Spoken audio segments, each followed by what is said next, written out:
For those of you who are tuning in, I can't thank you enough at all. I told the crew earlier this morning how nervous I was. I don't ever think that I get used to doing this. It's not like what I do. I think it's a byproduct of being able to do what I love. But I would not be here if it wasn't for people who are genuinely interested and supportive and overwhelming just a support structure. So like this morning I woke up to people who were really offering the nicest supportive words. So I can't thank you enough for that. So thank you again for the 1000th time. And I love to repeat myself, I really do. I want to start off this course letting everybody know what happened since the last course. So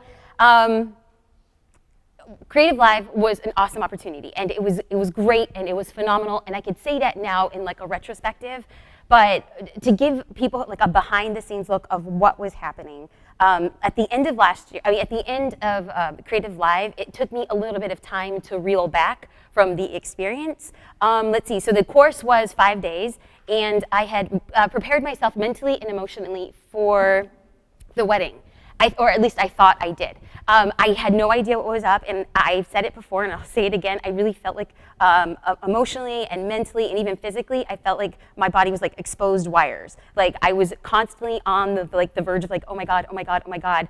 And to approach the wedding and have everybody watch in like a live environment was more than I could have, one, ever appreciated, but two, I couldn't understand the gravity of what was happening.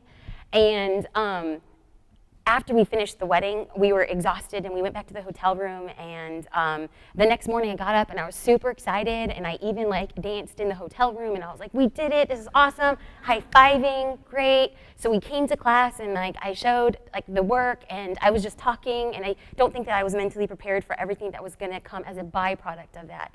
So at the end of the class, Craig sat down with me, and he's very much a straight shooter, and he just said, okay, so this is what happened today. You basically showed everything to everybody, and there are a ton of questions, and maybe it's not so much what you might want to have out there for your brand, or are we connecting the dots? And throughout the course, I tried not to get onto social media, tried not to get onto Facebook or anything like that, because I knew that there was going to be a lot of mixed reviews, and I knew that because of how I was feeling, to deal with any sort of like meanness or criticism, it was going to hit me a lot harder than it would have otherwise, because usually I don't care about that stuff, but I knew that I was extraordinarily susceptible. But of course, since my willpower is that of like a 5-year-old, I went on, and I was just like, okay, like I just wanted to check it out, and I just wasn't ready for it. I think that between the criticism or the feedback, and between feeling like I had shown or exposed like way too much, I feel like I had dropped the ball. I wasn't mentally prepared for day 4, and went back to the hotel room,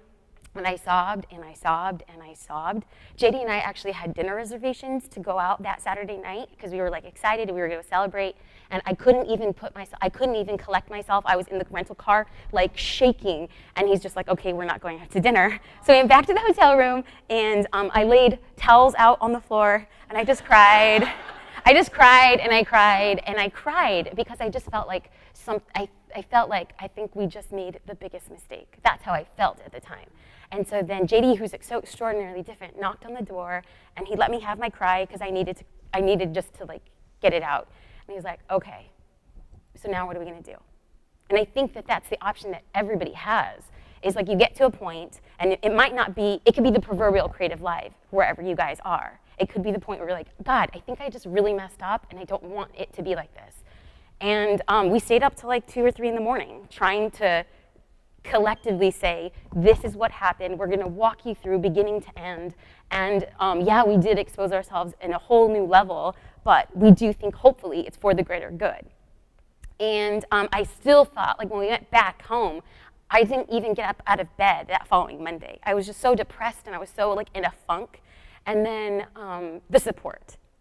After seeing everything that people put out online, just like moves me. I get like, oh God, I'm like, it's already a girl course. I'm having a girl moment. Yeah, no. So here's the thing. I am so indebted to people's kindness on the web because it was such a hard point in my life because I felt like I did it wrong. There had never been a template like that, and then for people to say like, hey, we appreciate it. Then I was like, you know what? That's what it was supposed to be. Like for people to say, you don't have it together and you're still succeeding. If that's what the crux of the course became, I'm okay with that. If that's how people both criticize and applaud me, that's fine. So that's going to be the template for how we go forward with this course. I want to be as open, as raw, as like I don't give a flip. And I will say, yeah, I know we're live, and I know my mom is watching. She'll be praying for me. Yeah, no, another thing too is I do want to let people know that I'm going to answer questions and I'm going to be open, and nothing is off limits about me. If I do refrain from a question, it will only be because it would have to involve talking about somebody who I'm not sure I want to talk about, or a situation that I don't think is necessarily good to have out there. But as far as it comes to me, it's going to be completely open. I want people to know on the web I'm completely accessible. This class, more than anything, is going to be driven by you. And not by you, I mean, here, yes, in the classroom, but it's going to be on the web. Because the course initially started with a wedding photography business course, a conversation with Jasmine Star. That's how it was pitched to me, and that's how I'm going to stay, because that's how I started creating the curriculum for the course, and then it slightly changed after it just changed into building your wedding photography business, which is fine, but I'm going to stick with the conversation because it's just going to be a conversation. Like, I'm going to sit here and talk about how I did it. I didn't go to business school. I didn't go to photography school. I do not have it together, and I don't have all the right answers. If that's what you came here for, I am so sorry. Log off, save your time on your Friday, and go do what you do. Clearly, like, that's not it. We're going to talk. And I will share about my experiences, not thinking or ever pretending that that was like, this is the right way. I have my ish together, so you just follow me and we're going to change it on up. You're going to take what I can say, and you're going to, if you like it, that's awesome. And if you don't like it, that's equally as awesome, because it's going to push you closer to what you want to do. If everything you think I'm saying is trash, great. Now you know exactly what you're not going to do, and it'll then further mold what you want to do with your business. Having said that, for those of y'all who are in this class, now for y'all in class, like, it's a little pixelated, but online, those pictures, they look okay. I put together this course and I was like, ooh, this looks funny. Okay, so a brief introduction for what we're going to do here. So I gave an introduction of who I was and where I came from in the last course for people who are tuning in for the first time, for people who haven't heard the backstory, or even people here in class. This is for them, so please forgive me. We're going to take 2 minutes just to talk a little bit about the backstory, because in order for me to tell you why I made the decisions I made, I think it's really imperative for you to understand what was going on behind the scenes. This is what this course is about, because I have been quite open how I've grown my business. I talk about it on the web, and I even talk about it when I go and speak in different cities. But I want to actually use this as a real course. I want to talk to you about where I was working, what my house looked like, I was meeting in Starbucks, the whole nine. Because what people see now is a very different version of what the business looked like 4 years ago. So that's what I want to talk about today. But before we get to that point, I want to talk about the backstory. Am I going too fast? Am I just like flying? Because I'm just like, like, if I'm going too fast, that just means you're slow. Okay, here we go. No, but really, if you guys have something, just stop me and be like, okay, what's going on? All this good stuff. So basically, I was on full scholarship at UCLA Law School. I went there, and I thought that was what I was supposed to do and be, and that's what I thought my business was going to become. I was going to be a lawyer, and I was so unhappy there. And but I just thought, well, it's not like, law school is supposed to be Disneyland. I just felt like it's going to be a lot of hard work. It's going to be what we do. And getting to law school was a big deal, not only for me, but for our family, and furthermore, for the people that surrounded us, like the network, or otherwise known as the barrio, okay? So when I went to law school, it was not only a big thing for my family, it was a big thing for the people who supported our family. My mom was diagnosed with brain cancer my junior year of college, and the people who rallied behind us really became the spinal cord to our survival mechanism.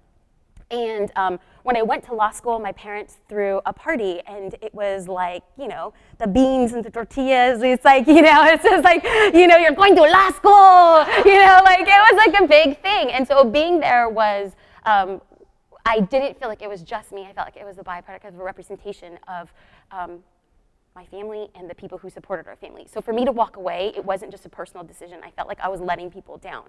My mother relapsed with brain cancer my first year of law school, and that coupled with the fact that I just didn't like being there. I just was at the most depressed point of my life, and I felt like I was moving backwards.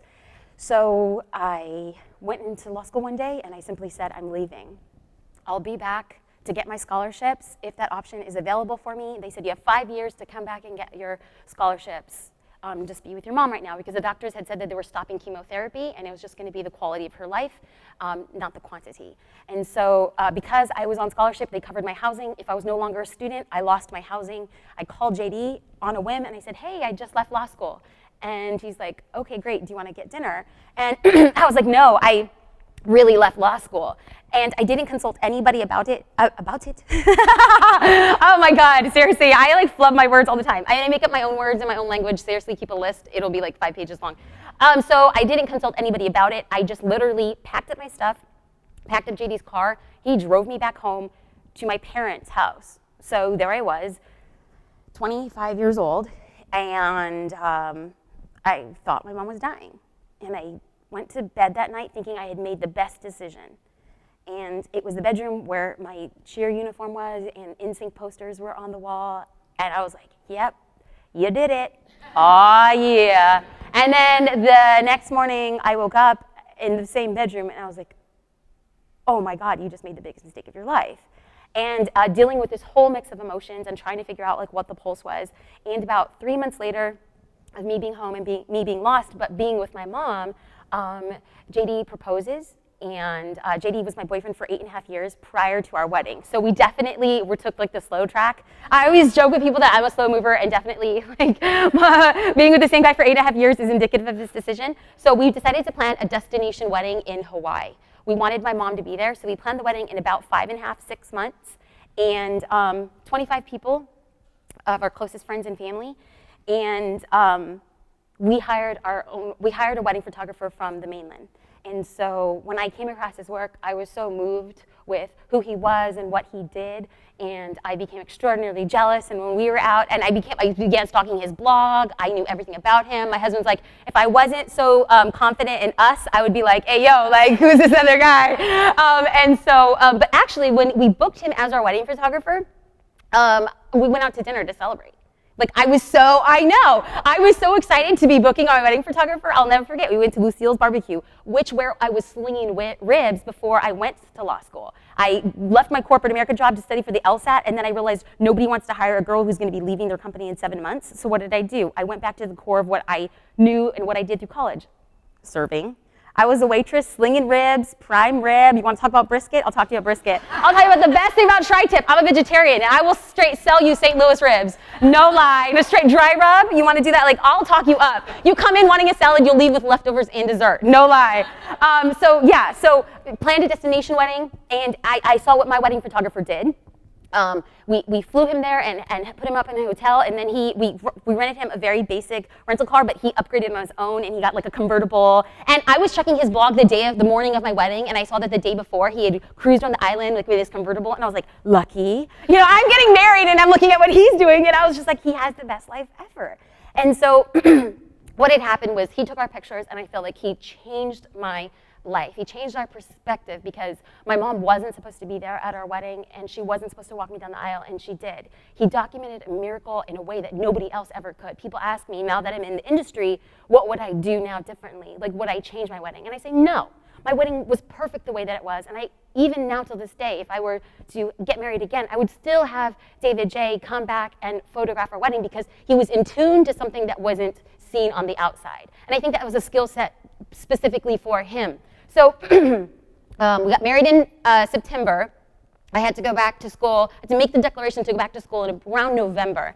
And it was around this time where I decided I wanted to be a wedding photographer. And it had always been as I started the process, it had already been there underneath the surface, but I had never vocalized it. And so I got the letter from UCLA to say, you have to come back and complete the second semester where you left off, because I never took second semester finals. And so I got the letter, and I was eating dinner with JD, and I was crying, because I said, I don't want to go back. I'm so unhappy there. But who leaves law school? Like, who leaves, like, you're there for 3 years, you leave your job, and then you have a corner office, and you have a scholarship, all that stuff. And he said, okay, if you could do one thing for the rest of your life, what would it be? And I said, I want to be a wedding photographer. And he was like, what? And, you know, I mean, I could have said I want to be a magician. It was like that far out. He was just like, oh, okay, that's okay, like fine. And so he kind of digested it, and he said, you know what? You have 5 years to get your scholarship. Like, worst case scenario is that you get a camera and you get business cards and it doesn't work out for you, and you go back to law school with a nice camera and business cards. Like, that's the worst case scenario. And he said something that will serve as the cornerstone of my business, which is what I say again and again, and I will keep on saying it for every person who's willing to listen. He said, I would rather see you fail at something you love than succeed at something you hate. And never more had it ever resonated with me, because my mom was looking and standing at death's door. And I thought, she's 50 and I'm 25. If I have 25 years left in my life, do I want to be a lawyer? Do I want to be unhappy? And how foolish of me to think that I had 25 years. I might not even have 25 minutes. So there I was, and it just all of a sudden became an easy decision. I'm going to take a year, and I'm going to see if this works. And that was the best decision I ever made. And I say it's a decision, but at the time, I thought it was the biggest risk. So I could look back with rose-tinted glasses and be like, yeah, that was a cool decision, Jasmine. But it was a risk because we didn't have very much money. I had never touched a digital camera. I had never had any formal photography training, and we didn't have any money. Like, anybody looking at that situation would be like, oh, yeah, okay, good luck, sweetie. And who would have thought that at the end of 2006, I booked 3 weddings. And in 2007, we ended up booking 38 weddings. And that's all without spending anything on formal marketing. That's all about flipping the current switch that's in the industry. So I know, my dad always says, know who you is. Always. And I now know, I know who I is. People aren't interested in me because I'm the bomb. People aren't interested in me because I've won all these awards. Oh, please, I know people just talk trash about my work. Guess what? I don't care. You're not hiring me. Like, you want to talk trash about me? If you're not hiring me, I don't care.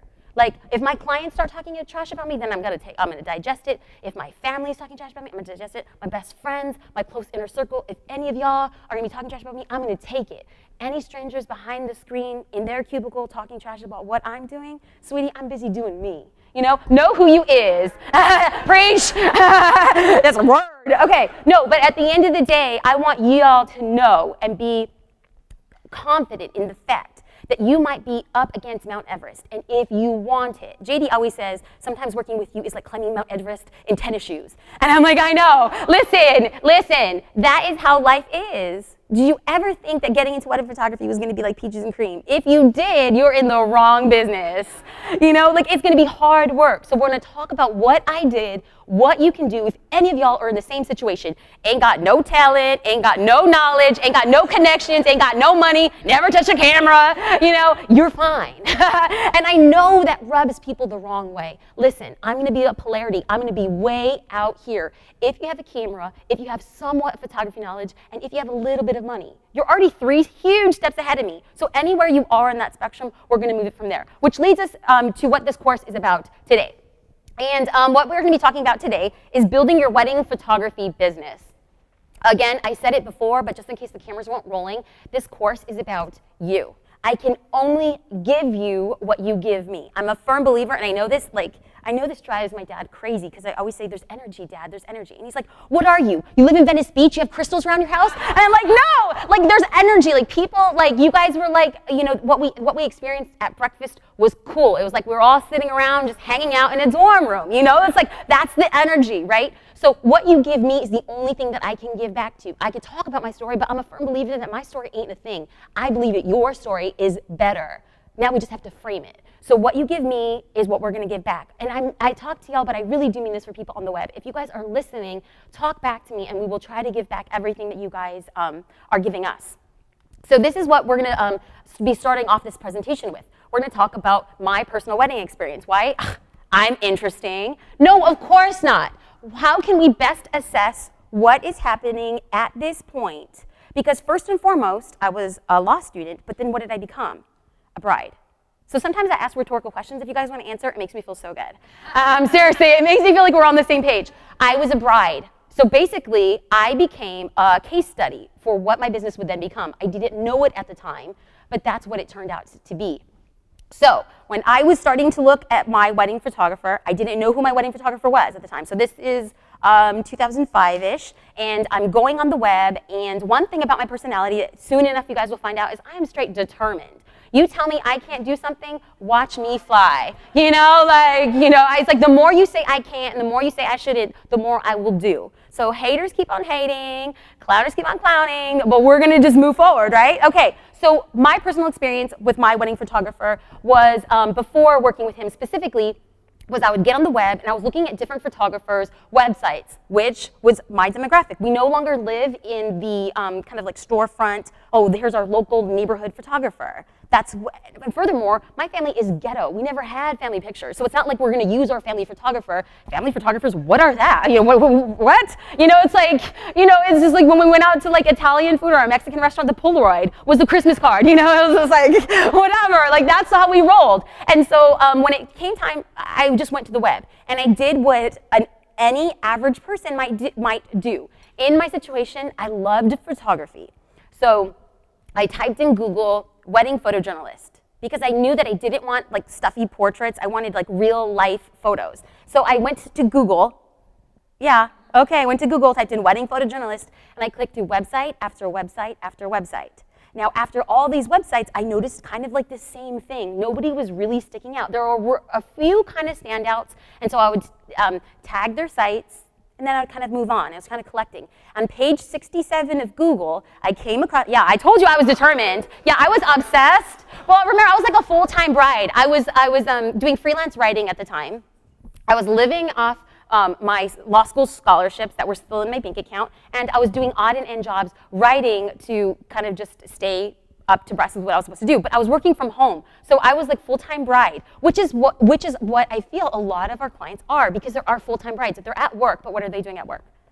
Cruising blogs, on forums, right? They just got to get the minimum amount of work done until they get to their wedding. I'm not even lying. So this is what the case came. On page 67, I came to davidj.com and I clicked on his website and I was just like, whoa, what the heck is happening here? Now, most of people don't know they see his current website now and he's no longer a wedding photographer, he's an entrepreneur running a very successful business.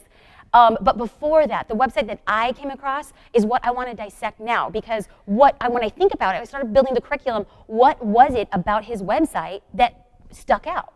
Why him? What was like the tipping point that made him so different? And I kind of boiled it down to 3 things that I think allowed me to really see who he was. And that was that he used a video intro.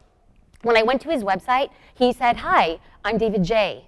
Feel free." I don't really remember, but it was more or less like, I love what I do. I'm really glad that I'm able to do it. It was really short, 20, 30 seconds, and then you moved into his website. Now, another thing that kind of stuck out to me was, in addition to his photos, what he did that was different than what a lot of other photographers were doing at the time was that he used not just still imagery, because still imagery is beautiful, but he kind of changed the game by incorporating slideshows.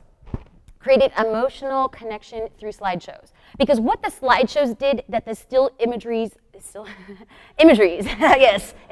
what the slideshows did the still images could not was I was no longer a viewer, I became a participant. Because the slideshows were a start to finish view on a wedding day. So I started with her getting ready, and I ended with them in their exit car. Like their exit car, does that make sense? Yeah, the grand exit. Okay, yeah. That's phrase number 8 of like stupid things I say. Okay, so they left in their grand exit car, whatever, and this slideshow, 4 to 5 minutes in length, to a song, and all of a sudden, I'm getting all teary-eyed about this stranger I had never seen.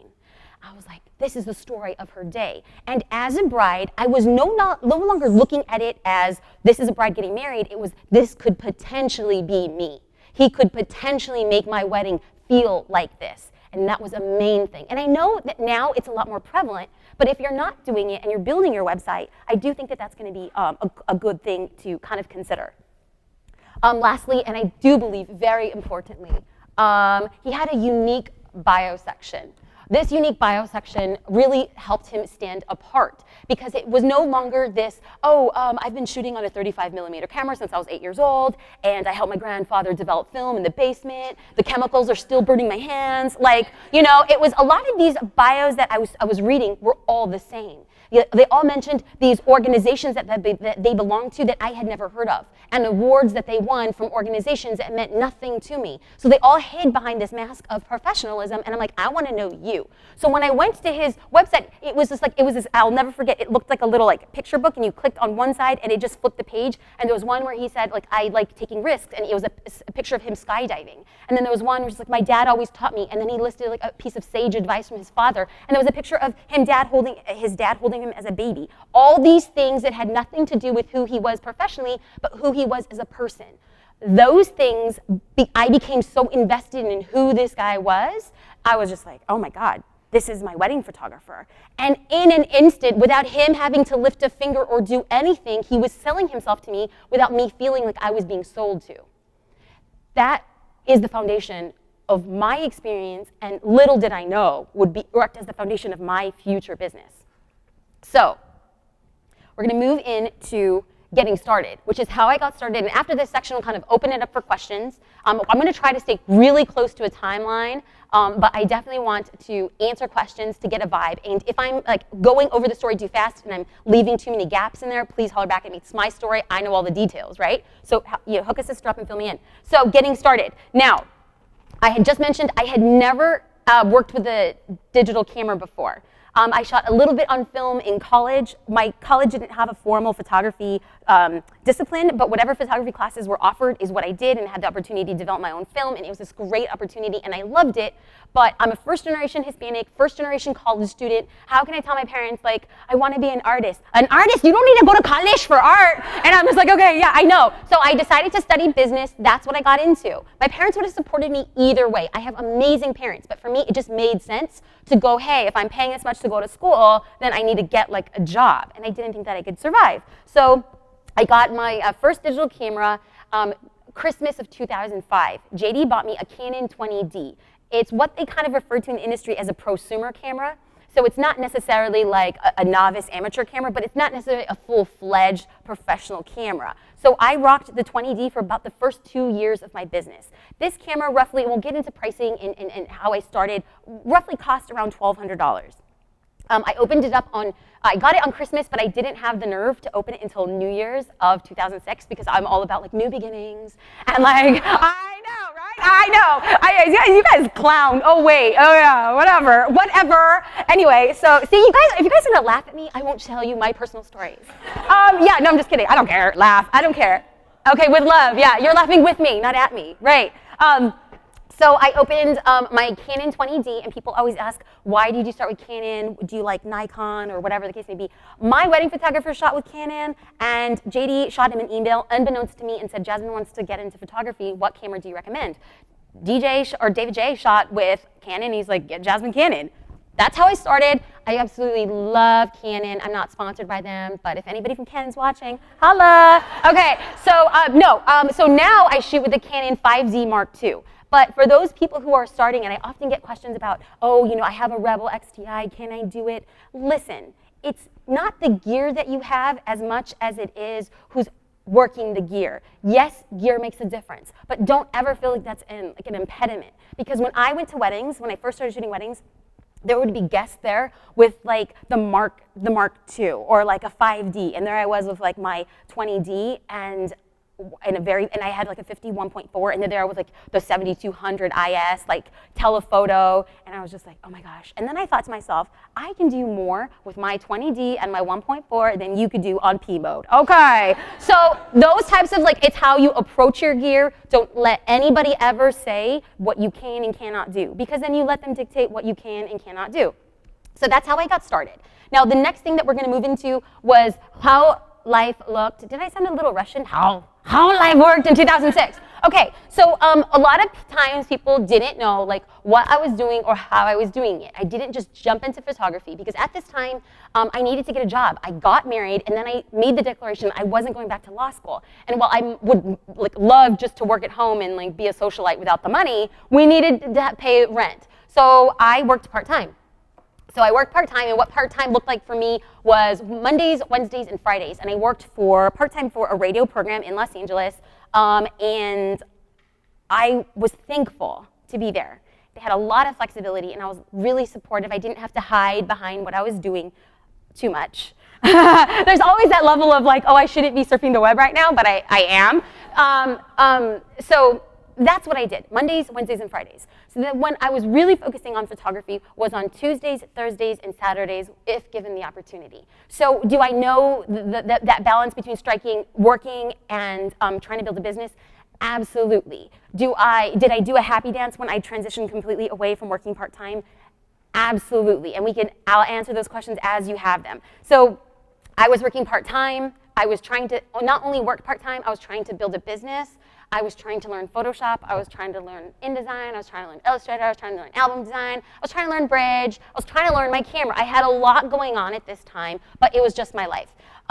JD worked at a startup company. So I don't know, I read like things online that are just so funny. People make up stuff about my story, and I'm like, where do you guys get this stuff? You know, they're just like, oh, it's so nice to have a husband who can finance your job. You can work at home. I was like, sweetie, please. I was just like, we ate at Taco Bell like 4 nights a week, okay? He worked at a startup company. So he wasn't really raking in the dough. We were okay, but it was literally paycheck to paycheck. We were not doing fine dining. We drove very simple cars. Like it was literally point A to point B every 2 weeks. That was how we were living. That's how we were surviving. The decisions that we made were decisions that were strategic according to what we had within our budget. So I was working part-time. JD worked for a startup company. The status of our financial situation is very even keel. We do not have an excess amount of money anywhere. We're not like starving, and we're not taking huge financial risks at this time. Also, life was very simple. It was busy, but it was very simple. I didn't want to make life complex because I had just gone through so much with my mom. JD also has a sister with special needs, and she was born that way unbeknownst to anybody. We had gone through a lot together in a very short amount of time. And finally, when I got married, I felt for the first time in about 4 years that life finally was okay. And I think that when you're 25 and 4 or 5 years of your life, and the first 5 years of your life, I don't really remember. So if I were to extract those first 5 years, a fourth of my life was battling a lot. And I felt like I was at a really dark place, and I felt like I wasn't just like a happy person. So finally, we moved in together. We had this very simple apartment, and we were happy.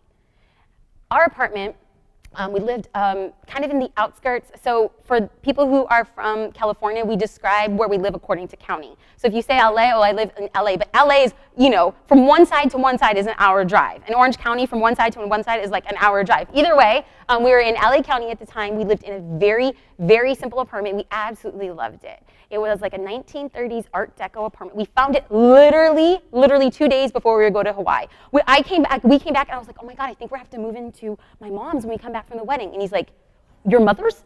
No, I will put you in a hotel before we go to your mama's house. So we were driving around, and we just saw this random for rent sign, and we drove up, and we saw this beautiful like duplex, and we were on the top story, 1930s. It was so cute. It had hardwood floors, this beautiful fireplace, crystal knobs. We were like, score. Yeah, it was pretty, but oh yeah, the interior designer loves it.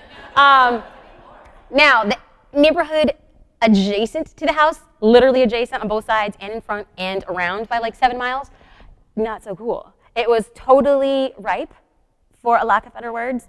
At night, if I were to come home, JD would be waiting outside by my car, and then he would walk me up. I wouldn't walk the dog in our neighborhood. We had neighbors that lived downstairs, and they were deaf. There were a couple, but they would argue vehemently.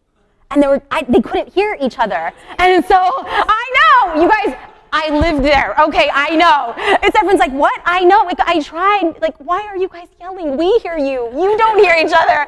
And so, you know, it was this very kind of different area, but we were happy. I am not high class. I'm a straight up ghetto girl who is happy wherever. I have learned to live with little, and I have learned to live with much, and I will be okay in both those situations. That's what life looked like. So that's just setting y'all where we are at this point. Again, we're setting the story to where we're going.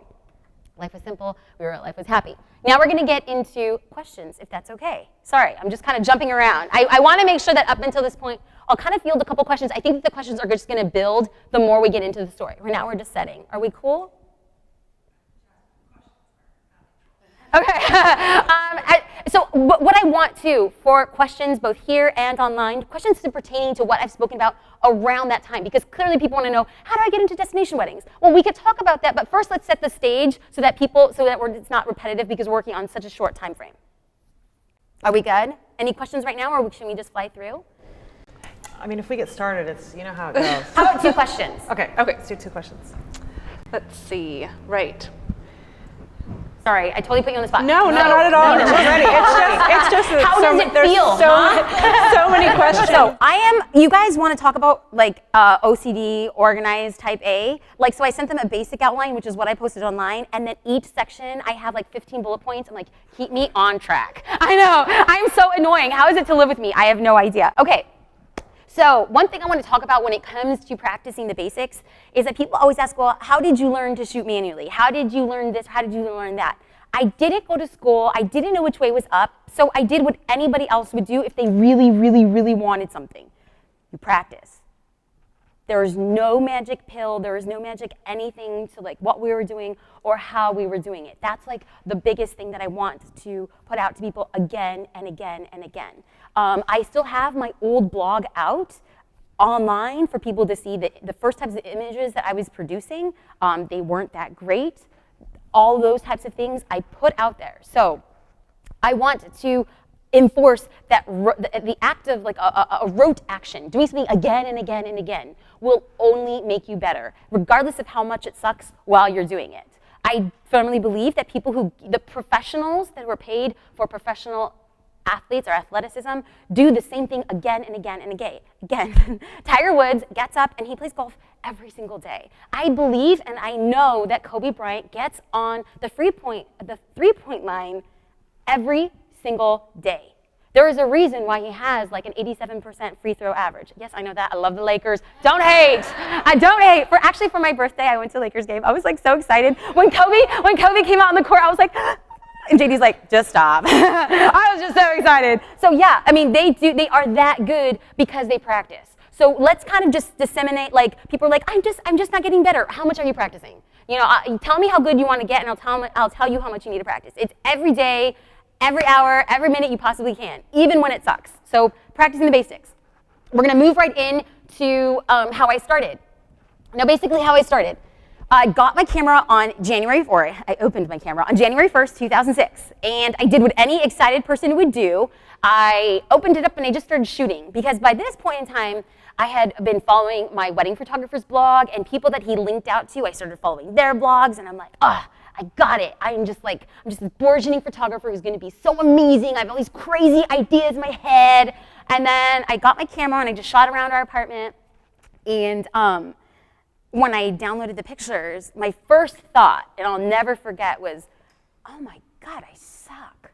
Like, what happened? You know, like, what happened to all my dreams? Like, I was like, Ansel Adams, I am not. And I always loved fashion photography. And so clearly, like, Annie Leibovitz was like a huge inspiration when I first started.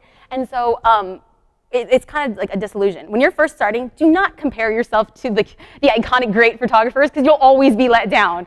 So I saw this and I was like, okay, this clearly isn't working and I need to make a change. So when you are at that point where you realize, okay, my photos suck, I need to change them, you need then to understand what are the changes that I need to make. For me, it was basically just understanding what my camera did. Like I mentioned before, I shot on film, so I was very familiar with like ISO according to the film that I had purchased to get the type of result that I wanted. And so I kind of implicitly understood ISO on a digital camera, but shutter speed and all of these other things, I was not advanced whatsoever when it came to film photography. So controlling all of those elements within a digital camera became like a new beast for me, and I didn't know how to dive right in. So after about a week of me trying to be like, I'm going to prove to myself I have it. Going out on the street and shooting and realizing, yeah, these still suck. And then the next day, like, no, I was having an off day the past 2 days. This is it. Third time's a charm. Yeah, no, not so much. It just didn't work that way. So what I did was I opened my manual. I went to the Canon 20D manual and I started on page 1. And I read the manual. And I'm not a manual learner. And this is what I hear again and again. People are like, oh, I'm a visual learner. I really need a photography mentor. I really need to go to a workshop. yes, I am the same way. But a lot of times you're not given that luxury, so whatever you have to make it work. So by the time you actually get that opportunity to have a photography mentor, to go to a workshop, to work with a friend, is like you clearly know some basics. I didn't know the basics, I'll be straight up. F-stop, F what? Like, I had no idea what was going on. So open my manual, start on page 1, go through every single thing, and when I didn't know what something was, or I didn't understand how they were applying it within the manual, they kept on referring to shutter speed and how the shutter speed changes things. It didn't go in depth enough in the manual, so I went to Google. It didn't do me wrong with my wedding photographer, so I didn't think it was going to do me wrong with shutter speed. So I went to Google and I started creating my own personalized curriculum. Now, this is me talking in retrospect. I could say, oh, I did this curriculum, right? At the time, I didn't know what I was doing. I was just trying to take what I had and make them work. If you're at the point where you don't have too much money and you don't have accessibility to a lot of other photographers, what do you have? And then you have to make it work. The only thing you do have, now here's the thing, God, why was not creativeLIVE around when I was starting my business? Now I sound like those old photographers back when I started, we were carving pictures on stone. Listen, what creativeLIVE provides is this amazing opportunity for people to come in and learn for free online. This is why I am such an ardent supporter to what is going on here. I believe that they are shaking up the industry. I believe that they are doing it not wrong, but not right. You know what I'm saying? Because in the industry, we currently have this social structure and norm. This is how you do it. This is how you teach. One person comes in, blah, blah, blah, blah, blah. This is how it is. And all of a sudden, they came in. They didn't know the pre-existing culture within the wedding and the portrait photographer world, and so they just started doing their own thing. And all of a sudden, everybody's looking at them. They're making huge strides, have a bunch of numbers. People are active. People love it. It's like this grassroots thing, and people are on fire. Boom. They're not doing it right, but they're doing it their own way. If that's where you are, be the creativeLIVE in your own world. Create your own curriculum. So one thing I will say, though, this process was painfully slow. It was so agonizing. So when I see people online and on the web and they're just like, oh, blah, blah, blah, I'm practicing, I'm not going anywhere, blah, blah, blah. I'm like, I know that feeling. But guess what? It takes 9 months to have a baby. You have to go through the 9 months to have the baby. You're trying to start a business. It's like birthing a child. It's going to be a lot of hard work, and when it finally comes out, it's going to cry. This is life. This is what we do, so just deal with it. Move forward. If you're going to stop because it's hard, or stop because you're moving too slow, then you were never meant to be a photographer. And I'm sorry, I'm such a straight shooter. I will rub you the wrong way, but that's fine if it makes you better. And yeah, okay. So basically, I became so frustrated with the process that I decided on a whim to apply to Pasadena Art Center, which has this amazing photography program, and I was like, this is what I'm going to do. So I called Pasadena, I requested an application, didn't talk to JD because I was so over shutter speed, you have no idea. And so I called Pasadena, I requested a course catalog, and I'm like, I'm going here. It was like $30,000 a year at the time. It's an amazing course, don't get me wrong. It's like a 3-year program, a 2 or 3 year program. I was like, okay, I'm going, it's going to be amazing, it's going to rock my world, I'm going to become the photographer I want to become. I get the course catalog, and what are they covering? Film 101, the basics, things that I had already learned up until that point. And I'm like, wait, I have to wait a full semester, I have to pay $30,000, and then I'm just going to have to go through a film course when that's not even necessarily what I'm doing. So here I was clearly trying to take the cheap road. I was trying to do it easy. And let me cut you some time. Don't do it easy. The easier it is, the less worth it becomes. So do the hard work. And basically, I ended up teaching myself online. So whenever I came across something, again, let's use shutter speed because God, I love it, I would give myself a weekly project. So this weekly project would be backlighting. One of the very first ones that I did was backlighting because I absolutely loved backlighting, but it was so difficult for me. And so I started studying what I had to do, where I needed to be with the lenses that I had, and then I gave myself a weekly project. First weekly project was backlighting. The first thing that I shot was a wooden chair backlit in my dining room by the table, because I would think that this could possibly replicate what it would be on a reception, at a reception site, for the types of reception sites that I was dealing with at the time. If you're dealing a lot with ballroom settings, we'll set it up in a way that might be a ballroom setting, which would be closer to maybe like an office or your bedroom. Smaller windows, less light, a darker setting. My dining room at the time, I was shooting very simple, basic ghetto fab weddings that had a lot of open air because they were usually like in their like UFV or like Lions Club, the church NPR room, whatever, multi-purpose room. Yeah, that's where our receptions were. So I thought this setting is closely to that. Another thing that I did was the orange dangling backlit in the street. We had this orange tree in our backyard. Oh my God, I shot that orange tree like nobody else could ever shoot an orange tree. It was the only thing that stood still for me, and it was the only thing in natural light that I can get without me feeling the pressure for something to shoot it. So what did I do? I did backlighting in an indoor setting that could closely replicate a reception. I did shooting backlit in orange because that was natural light at sunset, and I had a very tough time trying to understand where I could stand, how it manipulated. If I stood here, then my shutter speed would be this. If I stood over here, then my shutter speed would be this. With my orange tree. How boring. I know.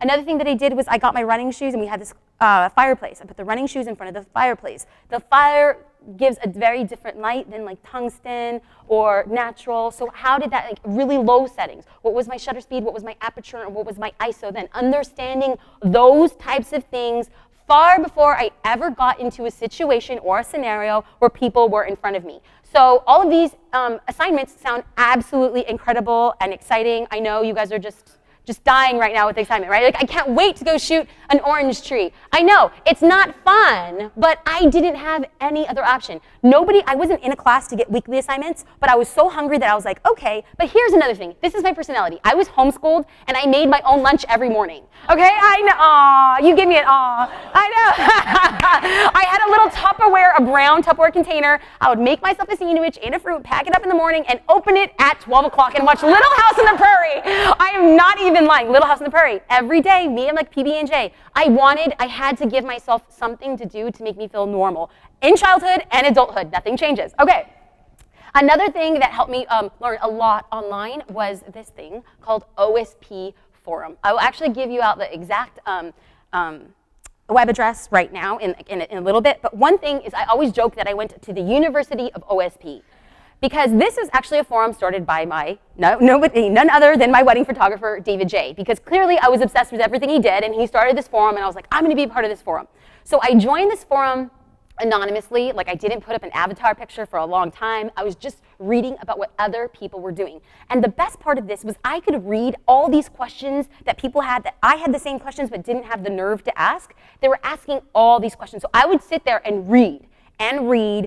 Tuesdays and Thursdays, I was sitting in bed in my PJs, reading OSP, getting answers. I would see all these people interacting and having a good time, talking back. And because these forum threads would go on so long, that I would be like, oh, what happened here? And then 2 posts down, somebody asked the same question, and then it got answered. So it was as if I was in a classroom setting, and somebody was talking about a photo, and everybody filled in the gaps, and then the professor of the photo would come back on and teach me a little bit about what I did. Teaching myself online. That was free. It just took a lot of time. If you have a lot of time and you're not shooting very much, you got to start teaching yourself. That's really what it's going to come down to. So we're going to move now on to a blog post that I wrote in February of 2006. I read this in the last course, but I want to read it again because I think it'll definitely define a little bit about about who I was in February 2006. Why am I such a chicken? I swear, I should just lay an egg to complete this metamorphosis. I mean, the chicken and I both share entities like feet, breasts, and breathing pointed orifices, so if I sprouted feathers tonight, I wouldn't be surprised. I need to be willing to go out on a limb and ask people if I could take their pictures. I mean, I know couples who are engaged, so why can't I bring myself to ask them if I could snap their engagement photos? For crying out loud, I wouldn't charge them, so what's stopping me? My fear of rejection, of incompetence, of embarrassment. I need to do this. I just need to. That blog post was written 5 years ago by a person who just didn't know which way was up. And I read it again and again as a way to keep me grounded and a way to look back and say, you might not like where you are right now, but dang, you have come a long way. And to be happy where you are. If everybody can just think and take a moment wherever you are. You might be at home, you might have got a babysitter for your kids, you could hear them running around downstairs, probably harassing the babysitter. They're probably watching from your iPhone or your iPad online at work. I totally get that too. You might not like where you are, but if you could look back for where you started, it just puts things in perspective. And you could just revel in how far you've come.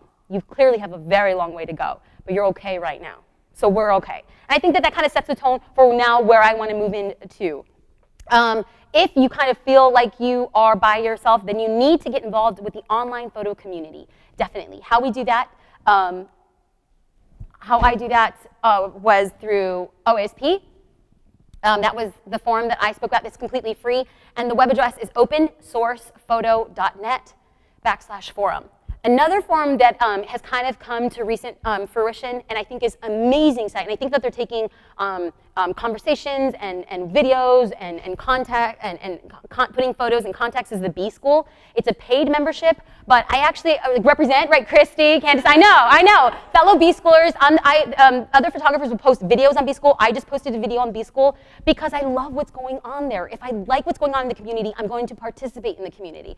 The web address is thebschool.com. You have to pay a monthly fee, but you get a if you're watching Creative Live, you get a 25% discount by putting JSTAR25 as the promo code.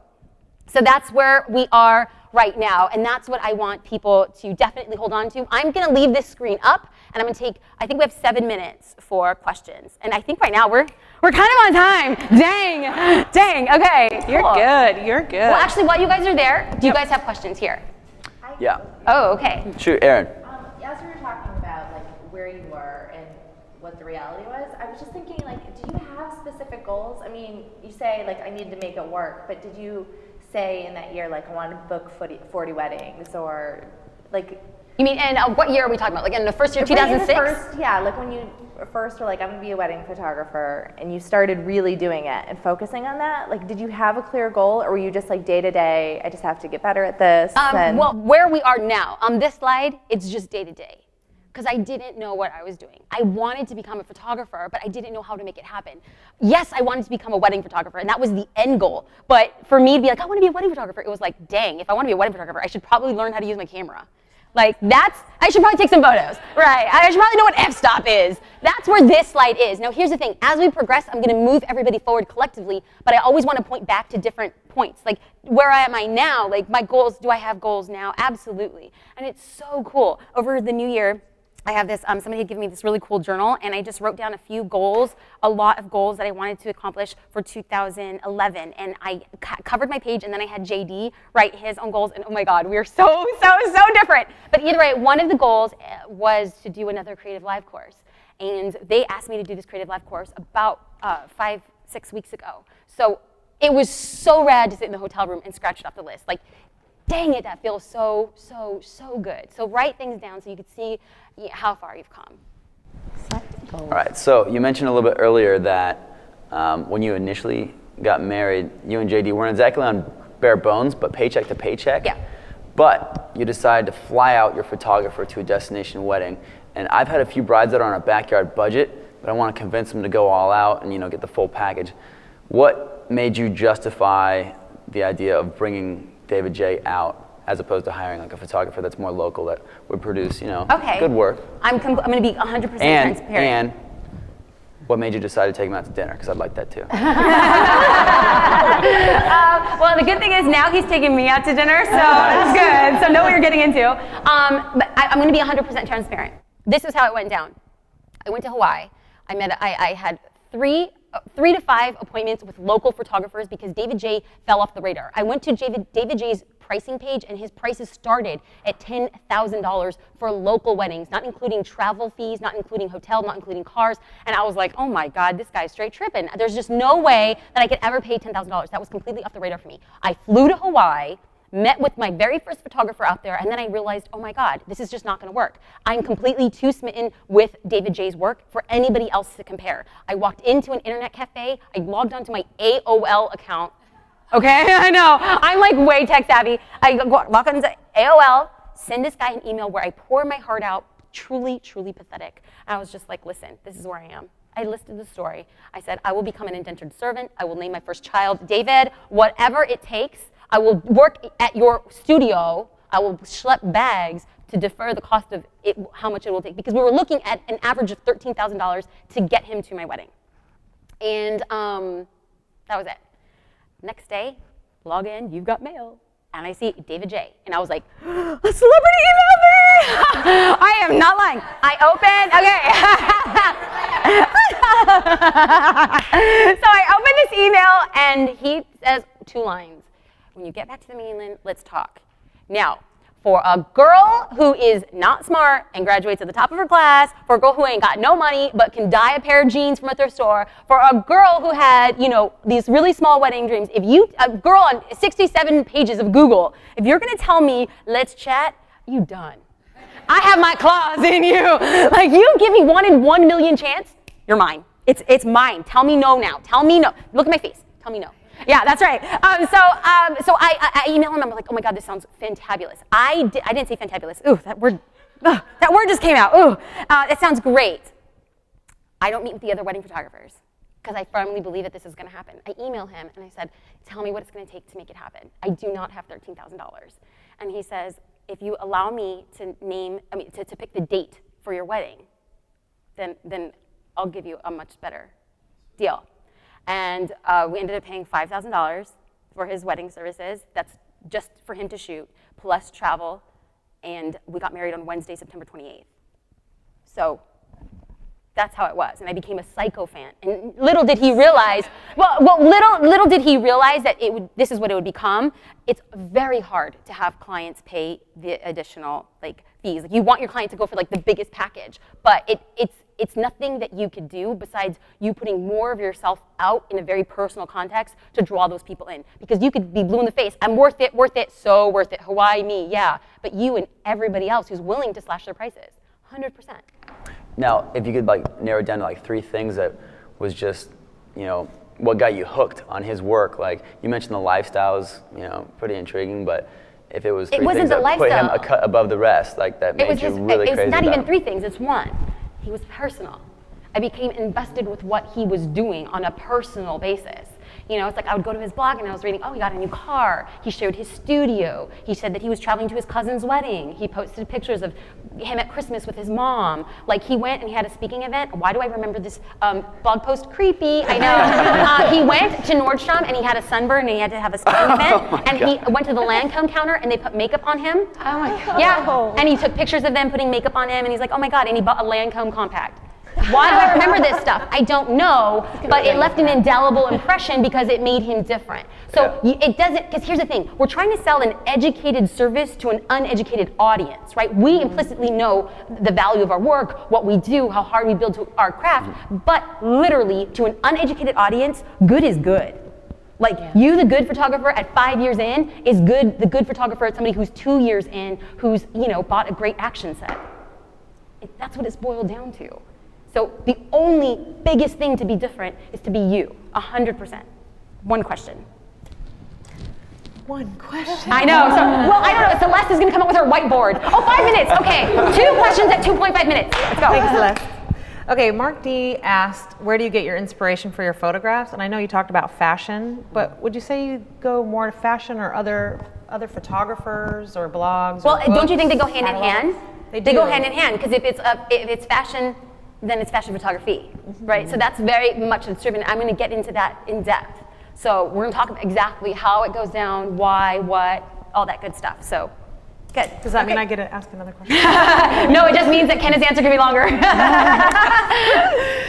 So the question is from DSW Photo, and you talked about forums earlier, but how do you network with other photographers in the community when they consider you competition?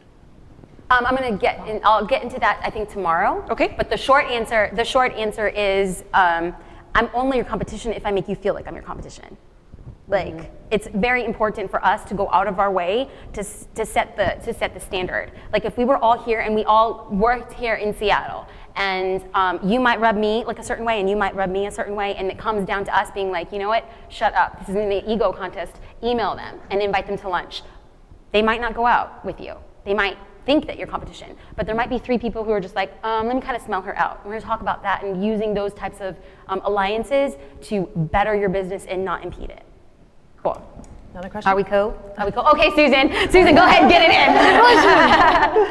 in. The question is, from Juju, and how much did it take for you to start your business? Like, how much did you have to invest in your first camera and marketing? We're going to get into that. I'm getting there. Getting there. I love it. No, this is really, really good. Yes. Did you have any savings at all when you started? I'm getting there too. Oh. I think actually that's the next. I think that's the next slide. Stop beating me. No, I'm just kidding. Yeah, no. See, these questions, it's just gonna. I actually firmly believe that day 2 is gonna be like rip and roll of the questions because I'm gonna have it all out there. Now you guys can connect the dots and where the gaps are, where the questions will apply. Okay.